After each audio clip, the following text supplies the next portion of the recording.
mathematics helps us understand a lot of concepts very well compared to if we are talking about those concepts without the help of mathematics. So this is where we understand that mathematics helps us to really conceptualize what's happening in the world around us, and it is a very good descriptor of reality.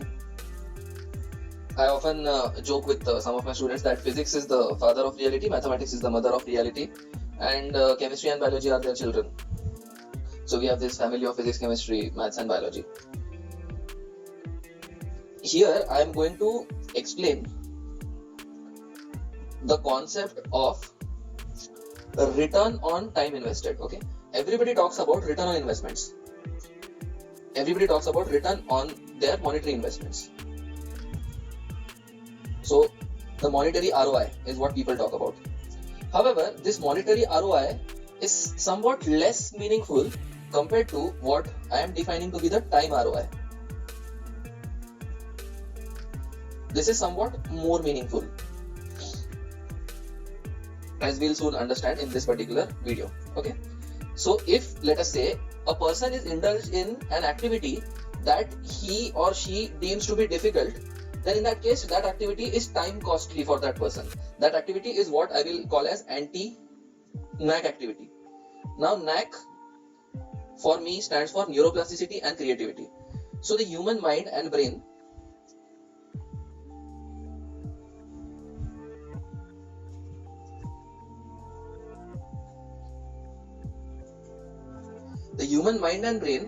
actually wants to do what it wants to do when it wants to do, and what it wants to do when it wants to do depends upon the socio-geopolitical and economic surroundings, as well as the person's own psychology that they have developed and evolved with.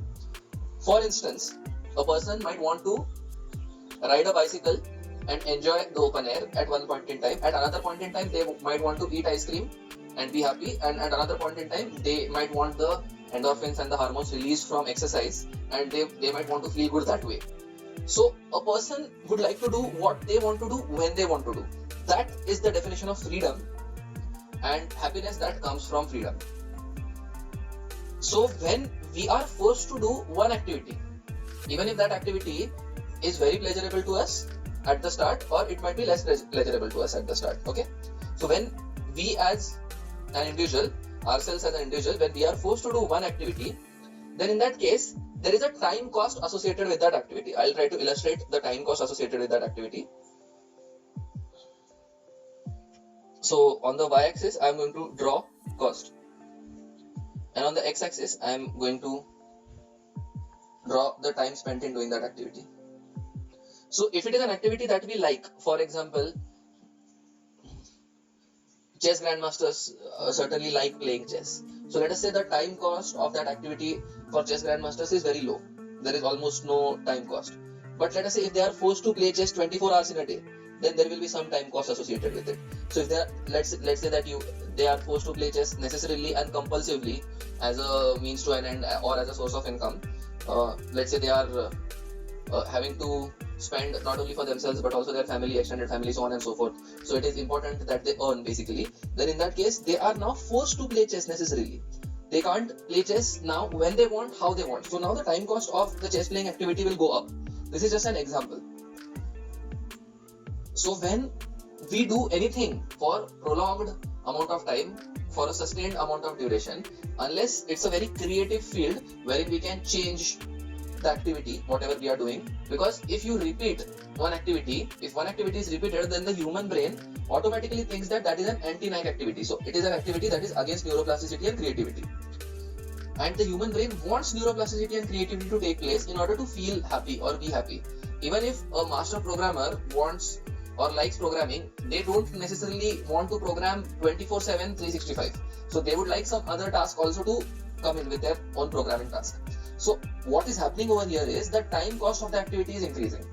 Now, when we talk about time invested in any venture, then in that case, we have to calculate the actual cost or actual time cost. That is going to be simply equal to the time that we have invested into the time cost.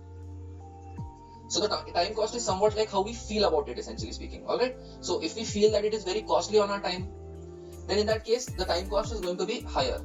Like for example, me personally, I don't like to do what I term as admin tasks, like for example driving my own car, so as to say, cooking my own food, so on and so forth. So these tasks I enjoy when I want to do them, for how much of a duration I want to do them. But if I am forced to do these tasks, then my time cost of my existence is high. So let's say I spend 2 hours in cooking my own food, and the time cost, let's hypothetically say that the time cost is 100. Then essentially the actual time cost that I am spending on the cooking of food is actually equal to 200 ATC units, or I'll just call it as units because these are abstract concepts that I am defining mathematically over here. So the actual time cost is 200 units. And what is the return on my time investment that I got? I got cooked food basically. Alright. So if I value my time at, let's say in the monetary terms, let's say I value my time at 1000 currency units, let's say, then I spent 1000 currency units into 2. That is equal to 2000 currency units I spent. And what did I get? I have gotten cooked food. So if I could instead order this cooked food from somewhere, then in that case I would have saved effectively, according to me, in my own mind, 2000 currency units I would have saved, and maybe gotten the cooked food for maybe 20 currency units. Alright. So here in this particular example, I ended up spending more time cost and got less back in return. So this concept of time cost is very, very important for us to understand actually, because this is at the conventional accounting methods or conventional actuarial methods, actually speaking, somehow don't account for these particular type of time costs. Alright. So essentially speaking, if an activity is more difficult for us, it is going to be more time costly. If an activity is less difficult for us, then it is going to be less time costly. This is what we mean when we say, or when we talk about time costs. Now, what is the relevance of the advice that follow your own heart? We would have heard about this advice from multiple people at multiple points in time in our lives. This is a very popular advice. Follow your own heart.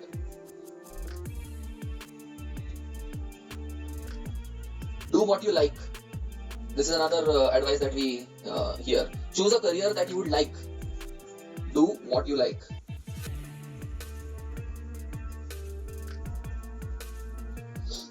Choose a career that you really, really like. This is another advice that we hear. Well, why are these advices relevant? Because if, let us say, a person chooses something that they don't like, okay? So, let us just hypothetically take an example. Let us say a person is in the field of sales. Cold calling sales. The person is in the field of cold calling sales, okay? So, let us say the person, since sales is not really a job wherein your number of work hours matters a lot compared to the result. Let's say they decide to work 5 hours in a day, and let's say using those 5 hours they are able to sell one product of 10,000 currency units each day, let's say, and they are working for 25 days in 1 month. Let's say their sales commission is 10%, so they are getting 1000 currency units each month. They are getting 1000 currency units, let's assume, okay? So by working 5 hours into 25 days, so by working 125 total hours, they are able to earn approximately 1000 into 25, so 25,000 currency units, essentially speaking. Alright. So under conventional accounting, what would be their hourly wage? It will simply be 250 into 10 raised to 2 upon 125. So their hourly wage will come out to be 200 currency units. So people may think that, okay, 200 currency units is what they are earning effectively on an hourly basis. But wait a minute. If we think about the time cost of this particular invested time, then in that case we are able to make a better calculation. Let's say they absolutely hate sales. Let's assume, okay? Then in that case, their time cost is, let's assume in time cost units, their time cost is, let's say 100 for every hour of sales that they put in. Their time cost is 100. Alright. So return on investment should not be calculated in this manner, by the net output divided by the total number of hours that we put in. This is not how we should calculate return on investment. If we want to understand about the happiness index or the general level of happiness of a person, we should calculate return on investment, return on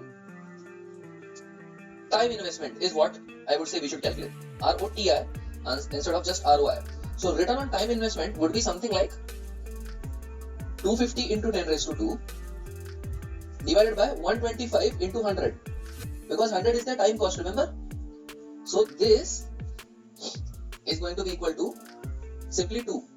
So 2 currency units is what they effectively earned, because they went through hell in order to earn 200 currency units. They went through hell to reach over here. So compare this particular job with another job that they potentially have taken. They potentially could have taken up another job which they really like. Like for instance, they could have taken up a job which is, let's say, podcasting. Now in podcasting, let's say effectively if they work for 125 hours, if they worked for 125 hours effectively speaking in podcasting, then they would be able to come up with, let's say, 10 podcasts effectively, and let's say each podcast netted them, let's say hypothetically speaking, each podcast netted them 500 currency units, let's say. So here in all, how much did they earn? They earned 5000 currency units by putting in 125 hours of work. In the earlier example, how much did they earn?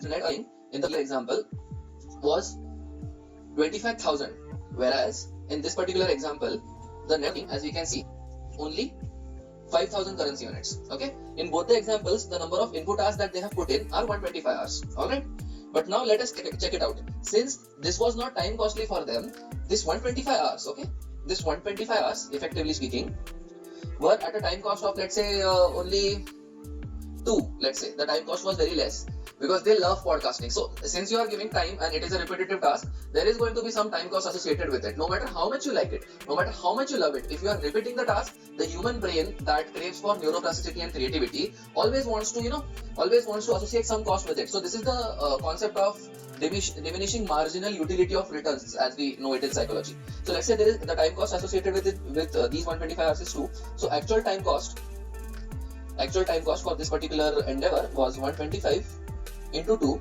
so that makes it 250. So their return on time investment in this particular endeavor of podcasting,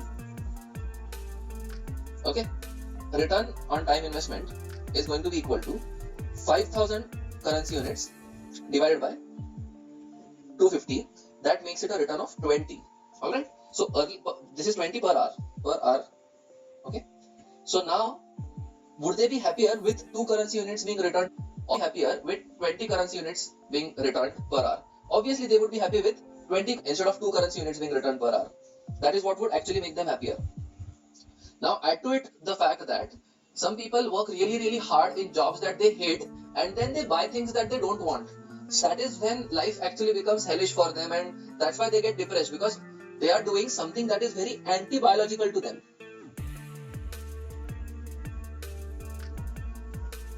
So something that is very anti-biological, against their own biological imperatives. That is what is actually, killing their soul, so as to say. Human beings generally want to pursue creative tasks and not repetitive and mechanical tasks. Speaking, human beings want to pursue creative tasks. So what is our recommendation? My particular recommendation is, one must read something called as an Epicurean reality. So Epicurus was a philosopher. He essentially talked about Epicureanism. So it is somewhat like hedonism, but not exactly. Hedonism is the pursuit of pleasure for pleasure's sake itself. Pleasure is supposed to be the highest value in hedonism. But as far as Epicureanism is concerned, we essentially are wanting to stay away from fear. Fear of the bill collector, fear of the income tax collector, fear of earthquakes, fear of robbery, fear of starving, etc. We want to stay away from fear, and we want to stay away from ill health and pain. So we want to stay away from pain, essentially. We want to mitigate grief as much as possible. See, ultimately everybody of us is going to, okay. So Stoicism says that we should be numb to any kind of pain, fear, grief, etc. And we should be on autopilot, and we should go through life in an autopilot manner. Whereas Epicureanism says that, okay, we can do that, we can be Stoics, but we should not only be Stoics, we should actively try to avoid these things, okay? And we should seek material resources and comfort and pleasure only in order to avoid these things. Only in order to avoid these things. And after we reach this stage, after we achieve this particular stage of avoiding these things, after that we should live minimally. So minimalistically we should live. We should be able to avoid fear, grief, pain, ill health. Pain also includes ill health, bodily pain, etc., injury, etc. For ourselves and our loved ones, our immediate family and community, etc. And after that, we should live minimalistically, so that we do not end up chasing pleasure for the sake of chasing pleasure, because the chase of pleasure, as hedonism points out, is never ending. Because in the human mind and brain, if you achieve something, then dopamine is released, and after that dopamine is consumed by the human brain and mind, you need more of that particular thing in order to release more amount of dopamine. So in that particular manner, you are going to get lesser and lesser of the pleasure that you got from doing that particular thing for the first time. And that is exactly also why continually doing something will diminish your ROTI, because your time cost will be higher for something that you are continually doing, even though you liked it earlier. So what is the solution out of all of this basically? So as I have remarked about ROI balls, so here we also hit ROTI balls. So what do we mean by ROTI balls? So if we are indulged in one particular activity, few hours or after few days or maybe after few years, that activity seems to be kind of boring for us and not really interesting, then we should switch to another activity. And then if that second activity seems to be boring, like when ROTI ball is hit, so let's say this is the ROTI ball, we hit the ROTI ball on the first activity, then in that case we should switch to another activity and hit the ROTI ball on that activity. Then we should hit the ROTI ball on a third activity that we choose. Now, is this the aim of life? Is the aim of life hitting ROTI balls on various different activities? Well, in one sense, yes, because if you are bored of doing something, like you are a legendary investor and now you have invested your money, lots of money you have invested into the stock market, and it's growing as fast as it could, like, then what do you do? Like, investment will require 1 hour of your time, let's say, in one day. Then you have hit the ROTI ball on that particular activity. So you would now much rather go ahead and maybe study physics and understand about how the universe originated. Now, if that is something that you like, of course, but actually everybody should like studying physics. Anyway, coming back to the point, you then hit the ROTI ball on this particular activity. So that's why this idiom comes that grass is always greener on the other side. So maybe you can then learn dance. So basically, what is the role of hobbies in life, essentially speaking? So life is a multivariate problem. So out of the various things that we can do in life, we essentially want to maximize the return on time invested. That is actually the meaning of life, if you think about it. Sometimes we might not get any amount of monetary return on investment out of it, but the happiness that we get out of it is much more compared to the time that given. So now this brings me to the next concept, actually speaking. So this concept is that of return of happiness on the time invested, basically. So you see, the normal return on investment, like this is like normal ROI, return on investment, is what? Your returns on capital invested.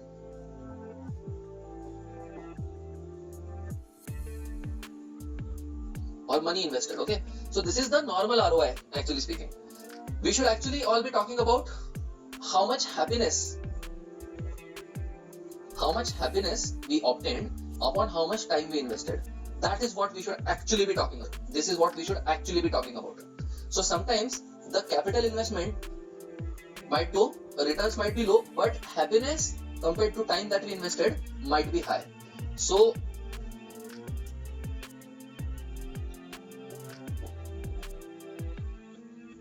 HOTI is, let's say, a new ratio that I am spontaneously doing over here. Happiness obtained on time invested. So that is not even monetary returns. This is the meta understood.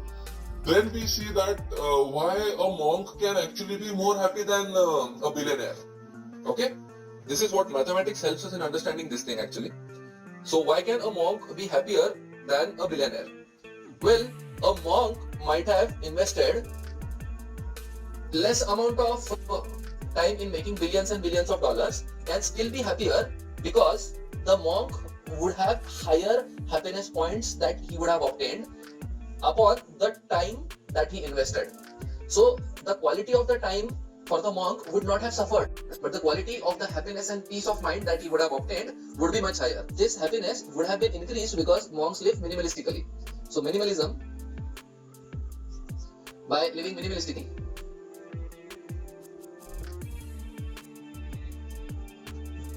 a monk would have actually had higher amounts of happiness points compared to the time invested. So the HOTI, happiness obtained for the time invested, this ratio might actually be higher for a monk than a billionaire. Now, as an entrepreneur, if you are an entrepreneur, you will hit HOTI walls. Like the happiness that you are obtaining based upon the time that you are investing might be lesser compared to if you had invested your time in some other activity,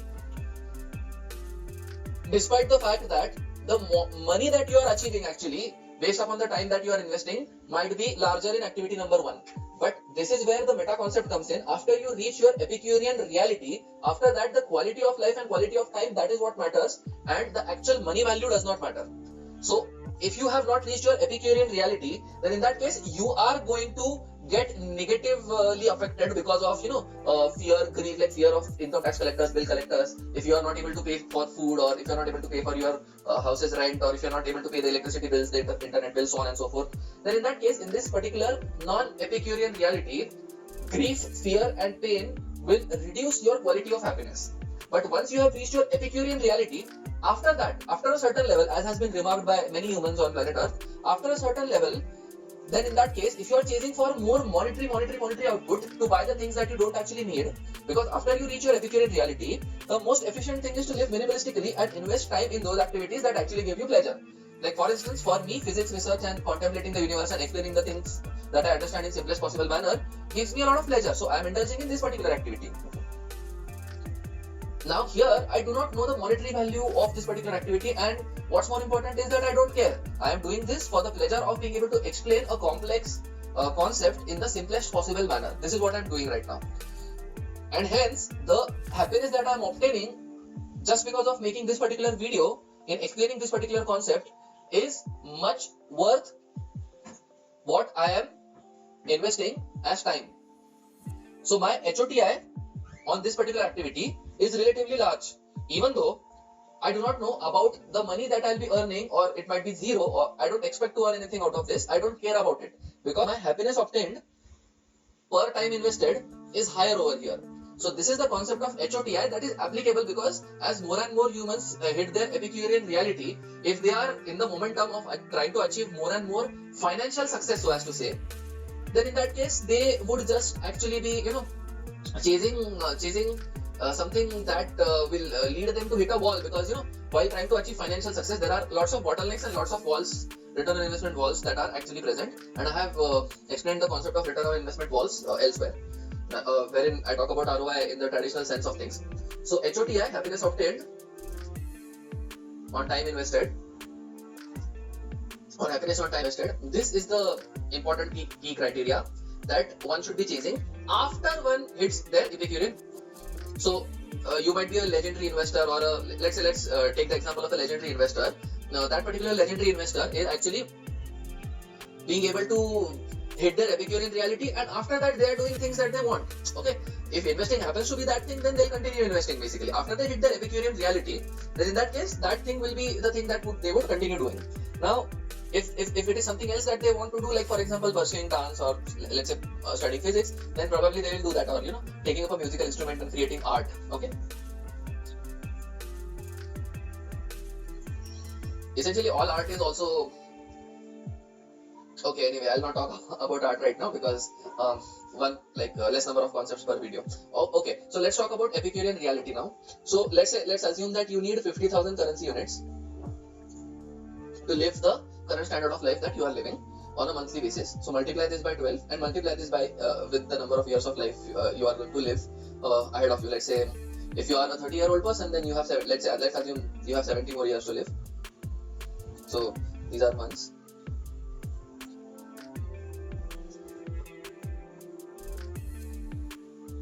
So this is your lifetime expense. So let's understand this now. How much is it coming out to be? 6 into 10 raised to 5 into 70. So it's coming out to be 42 into 10 raised to 6. So this is currency units. So this is your lifetime expense in currency units. So this is like 4.2 into 10 raised to 7 currency units. Okay. So let's say this is your lifetime expenditure. Then if you have this lifetime expenditure earned and saved,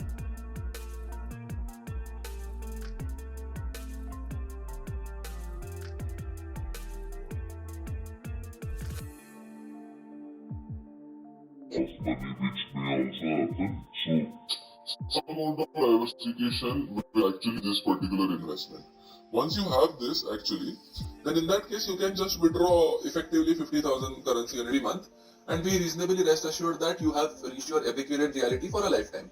And thenceforward, then all your needs are essentially met. Now, if you want to work extra hard for your wants, then in that case you are free to do so. Or else, if you want to pursue creativity and art, which may not have more return on time like return of capital on the time that you are investing, but it might have more return of happiness on the time that you are investing, then that might be the path that you as a person might want to go towards.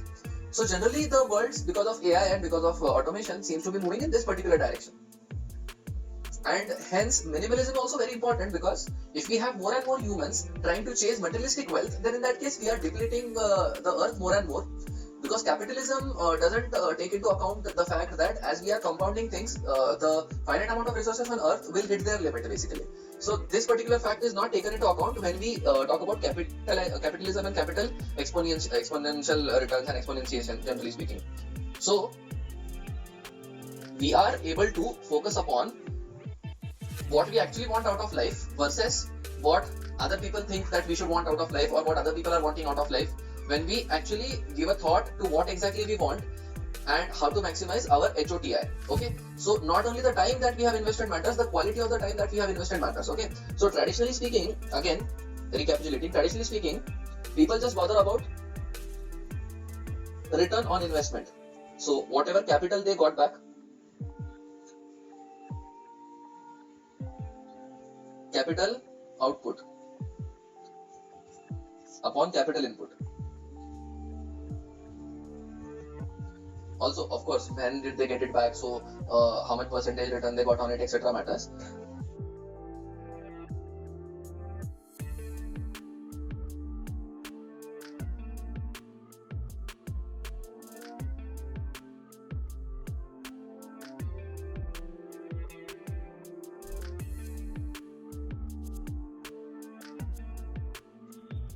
what is the capital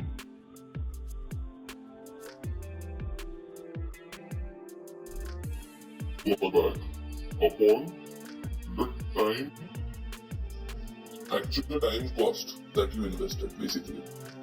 So how much did you get back? No, the actual time cost of what you invested. So these are the three concepts over here. Traditionally, only ROI is what is focused upon, but actually we should focus upon ROTI as well as HOTI, because these are concepts that are closer to the truth. Money is just a construct that has been invented by human beings. Actually, what matters in life is happiness. Let's understand that, okay?